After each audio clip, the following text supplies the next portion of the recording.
Капят. Салам алейкум. Не, сенде ба, мягкий знак деген тилиңе кирген емес. Капай. Капят, мындай. Капять дечи. Он сенге мол болот да, жакшы кетти. Айтчы, хозяин дейт да бул ака. Орус класска кайра башынан барыш керек, мектепте. Орусча ушу Бишкекте түшүнбөй эле баары жок эме. Россияда бар орустар түшүнчү эле го, Россияда мен бригадир болуп иштегем. Мен билесиңби? Же калппы.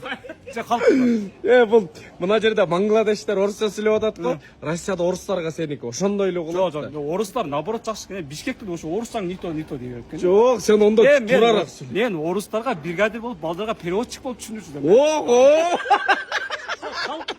Ака мына фонарикти ачыр дегиле. Жок, калппы сен ошо. Каерде иштегенсиң? Бригадир болуп, отоплазаларда, нарактарда бар жогуна карап. Эми мынандай да. Эленелерге мен түшүндүрчү элем. Бригадир болуп иштегенде. Закалардыкын перевод кылып берсем. Жок, бригадир болуп иштегенде орусча билишмес. Закаларга объяснение. Бул просто баягында пол жууган машинаны жакшы айдачу. Ошондой болду эле бирге. Мону эмнеси бар тура орусча билбей пол жуусаң болду да. Объяснение дейт эле берип